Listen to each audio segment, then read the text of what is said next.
चुनाव आयोग की निष्पक्षता के बारे में अब कुछ भी कहना बेकार है। पॉलिटिकल पार्टीज को लेवल प्लेइंग फील्ड मुहैया कराने का काम इलेक्शन कमीशन का।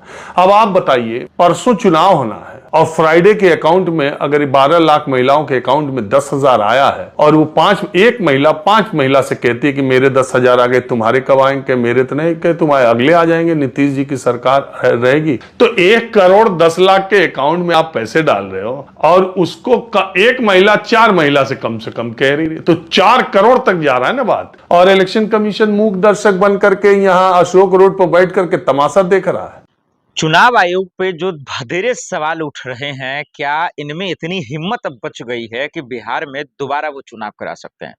देखिए, कई ऐसे वरिष्ठ पत्रकार हैं, हालांकि राहुल गांधी और तमाम लोगों के खुलासा करने के बाद उनके आंखें भले ही नहीं खुल रही हो, उनके कान में भले ही जो है सुनाई नहीं दे रही हो, लेकिन नतीजे आने के बाद अब लोगों को समझ में आने लगा है कि भाई बिहार चुनाव के जो नतीजे थे ये इतना क्लीन स्वीप नहीं होने के लायक था। कि ठीक है, मतलब एक फाइट लेवल पे चाहता, हाँ ठीक है, मतलब हार जीत होता है, थोड़ा सा की मार्जिन होती, लेकिन इतना आपने करवा दिया भाई, ये किसी को हजम नहीं हो रहा है, ये पच भी नहीं रहा।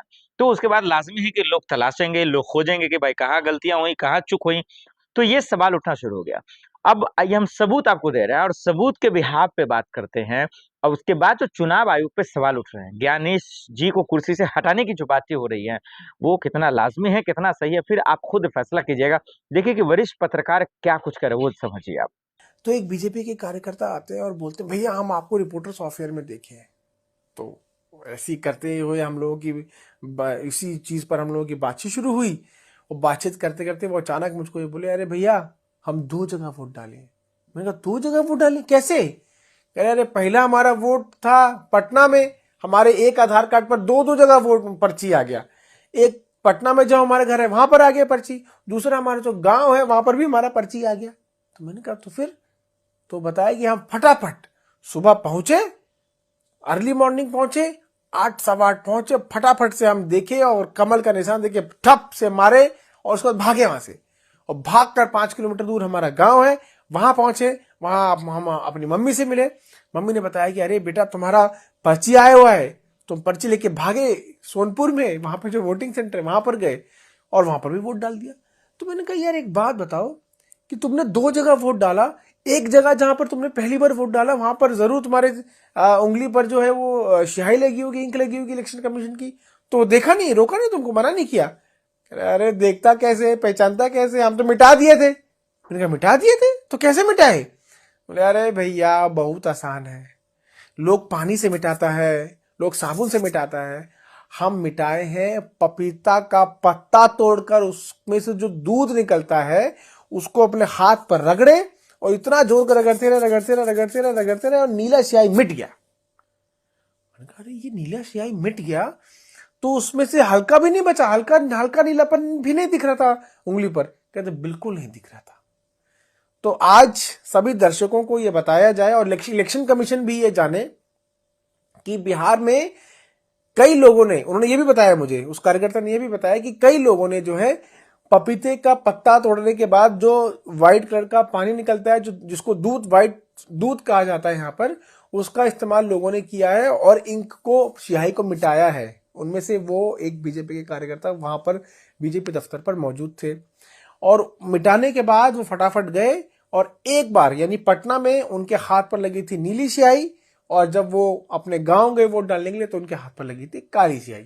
तो आप अंदाजा लगा सकते हैं कि किस तरह से यहाँ पर झमेला हुआ और एक आदमी ने 2 जगह वोट डाला। क्यों हार रहा है विपक्ष लगातार सारे चुनाव? ये बात विपक्ष को और आप लोगों को समझ लेनी चाहिए कि विपक्षी पार्टियों के हारने की ही गुंजाइश ज्यादा है। हमारी आंखों के सामने ही देश में एक ऐसा मजबूत सिस्टम तैयार हो गया है कि उसको तोड़ना किसी के बस की बात ही नहीं है। कोई लेवल प्लेइंग फील्ड नहीं है। किसी भी जगह जो सरकार है वो लोगों के खाते में पैसा डाल रही है।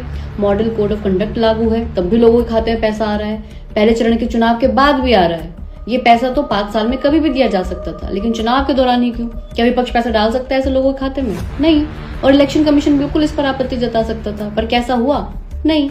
फिर चुनाव में खर्च होने वाला पैसा जिसकी कोई सीमा ही नहीं है, ये इन्हीं सब राजनीतिक पार्टियों ने ही रूल बनाए हैं और चलते रहने दिए कि एक पार्टी को कितना भी चंदा लेने का अधिकार है, ना वे आरटीआई के दायरे में आती है। फिर इलेक्टोरल बॉन्ड ले आए, 6 साल तक ये खेल चलता रहा और फिर सुप्रीम कोर्ट को याद आया कि अरे ये तो इलीगल है। सबसे ज्यादा पैसा बीजेपी ने कमाया इससे। 4 साल में 5,271 करोड़ और कांग्रेस को 952 करोड़। कोई बराबरी है? जिस पार्टी के पास पैसा ज्यादा है वो तो फिर कुछ भी कर सकती है। सबको पता है वोटिंग से पहले पैसा बढ़ता है, सब पार्टियां बांटती हैं। लेकिन जिसके पास ज्यादा पैसा है वो ज्यादा पैसा दे सकती है। तो मुझे बताइए, विपक्षी पार्टी ऐसा क्या वादा कर देगी, ऐसा क्या ही कह देगी जो इस पूरे सिस्टम से कम्पीट कर सके? बेशक ये सभी पार्टियां चंदे के सिस्टम को बनाने के लिए जिम्मेदार हैं, इसलिए उनका कोई मोरल ग्राउंड ही नहीं है कुछ कहने का। लेकिन ये गलत आर्ग्यूमेंट है कि हाँ सब एक जैसे ही हैं, सब ऐसा ही करते हैं, सीखो ऐसे चुनाव जीता जाता है। नहीं, ये गलत चीज को नॉर्मलाइज करना है। क्यों गलत चीज सीखनी है? ये लोकतंत्र है। जनता का काम है कि वो चुनाव में अंधे पैसे को नॉर्मलाइज ना होने दे। जनता का काम है कि इलेक्शन कमीशन से सवाल पूछे। जनता का काम है कि हर हाल में अपना सिस्टम यानी अपना तंत्र बहाल करे। चुनाव आयोग पे जो बधेरे सवाल उठ रहे हैं, क्या इनमें इतनी हिम्मत अब बच गई है कि बिहार में दोबारा वो चुनाव करा सकते हैं? देखिए, कई ऐसे वरिष्ठ पत्रकार हैं, हालांकि राहुल गांधी और तमाम लोगों के खुलासा करने के बाद उनके आंखें भले ही नहीं खुल रही हो, उनके कान में भले ही जो है सुनाई नहीं दे रही हो, लेकिन नतीजे आने के बाद अब लोगों को समझ में आने लगा है कि भाई बिहार चुनाव के जो नतीजे थे ये इतना क्लीन स्वीप नहीं होने के लायक था। कि ठीक है, मतलब एक फाइट लेवल पे जाता, हाँ ठीक है, मतलब हार जीत होता है, थोड़ा सा की मार्जिन होती, लेकिन इतना आपने करवा दिया भाई, ये किसी को हजम नहीं हो रहा है, ये पच भी नहीं रहा। तो उसके बाद लाजमी है कि लोग तलाशेंगे, लोग खोजेंगे कि भाई कहाँ गलतियां हुई, कहाँ चूक हुई। तो ये सवाल उठना शुरू हो गया। अब आइए हम सबूत आपको दे रहे हैं और सबूत के बिहाफ पे बात करते हैं। और उसके बाद जो चुनाव आयोग पे सवाल उठ रहे हैं, ज्ञानेश जी को कुर्सी से हटाने की जो बातें हो रही हैं, वो कितना लाजमी है, कितना सही है, फिर आप खुद फैसला कीजिएगा। देखिए कि वरिष्ठ पत्रकार क्या कुछ करे, वो समझिए आप। देखा आपने? अब देखने के बाद तो कम से कम इस सवालों का जवाब दे दीजिए कि भाई आप चाहे वो नीतीश जी को लेकर हो, मोदी जी को लेकर हो, अमित शाह जी को लेकर हो, इतने क्यों आखिर प्यार मोहब्बत उन पर बटोर रहा है? क्या विपक्ष पे क्यों नहीं हो रहा है? क्या बिहार की जनता का फिक्र नहीं आपको? क्या संविधान का फिक्र नहीं? क्या चुनाव आयोग की जो जिम्मेदारी होती है उसका फिक्र नहीं है आपको? कम से कम चुनाव आयोग का ही समझ लीजिए। उसमें जो बाकी अधिकारी है उनकी भी मर्यादा को परख लीजिए आप। लेकिन अगर ऐसा नहीं है तो चुनाव आयोग पे जो सवाल है वो बिल्कुल ठीक है। अब लोग जो कह रहे हैं, बिहार की जनता भी जो कह रही है, या देश में जो लोग कह रहे हैं, जिन लोगों ने बिहार को परखा, समझा, बूझा, वो लोग जो कह रहे हैं कि भाई ये डकैती है, ये बेईमानी है, ये नाइंसाफी है, तो ये फिर बिल्कुल ठीक सवाल है, ये जायज सवाल है, ये गलत सवाल नहीं है। और नहीं तो चाहे जो भी प्रेस कॉन्फ्रेंस कर रहा है और बिहार नतीजे से जुड़ा जितना भी सवाल है, फिर चुनाव आयोग को उसको जवाब देना चाहिए ना। अब आपसे सवाल पूछा जाता है कि भाई साहब सीसीटीवी फुटेज दे दीजिए, आपसे ये डेटा दे दीजिए, वो डेटा डाल दीजिए, तो आप जो है तरह तरह के बहाने मारने शुरू कर देते हैं। आप बहाने मारते हैं कि भाई उनकी मर्यादा है, महिलाओं का कैसे, हम लड़कियों का कैसे जो है सीसीटीवी फुटेज ले सकते हैं। तो ये बचकाना जैसा जो आप तर्क देते हैं ना, वो पूरी तरीके से तर्कहीन है, वो बेसलेस बात है आपका। और यही वजह है कि चुनाव आयोग पे जो एक विश्वास जैसे शब्द है ना, वो दिन ब दिन खत्म होते जा रहा है। और यही वजह है कि बिहार का चुनाव जो है, वो जो नतीजे आए हैं, बिहार के नतीजे, वो सब लोगों को चौंका रहे हैं, हैरान कर रहे हैं, परेशान कर रहे हैं कि ये तमाम तमाशा क्या हो रहा है, ये ड्रामा क्या हो रहा है। आइए एक तस्वीर आपको और दिखाते हैं। अब उस तस्वीरों को देखकर, जो हम लोग खुद बिहार से देखे हैं, आप हैरान हो जाएंगे। जरा इसको देखिए। आपने सुना और इन्होंने बारीक से बताया और बिल्कुल ठीक बताया। ये तो मेरे आंख का देखा हुआ है। हालांकि मैंने उस वीडियो को रिकॉर्ड नहीं किया, तो फिर आप सबूत मांगने लगेंगे, क्योंकि हर चीज का सबूत चाहिए और हर चीज को आपको देखना है, तो इसीलिए। लेकिन ये चीज हुई है। हमने खुद बिहार में रहकर जितने भी पोलिंग बूथ को हमने कवर किया और लोगों से जो बातें की, एक आदमी भाई 12-12 वोट कर रहा है, 2 छोड़ दीजिए, 2 वोट में हैरान भी मत होना आपको।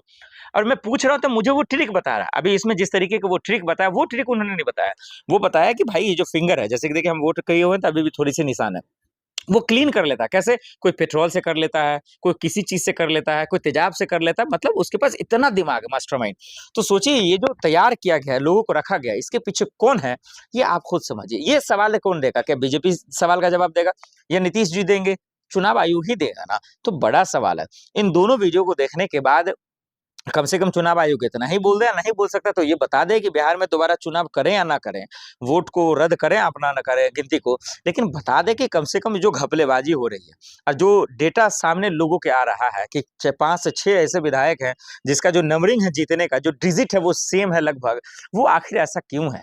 ये बलात्कारी, ये गुंडे लोग जो जीत गए, वो आखिर कैसे जीत रहे हैं या उनको जिताया गया?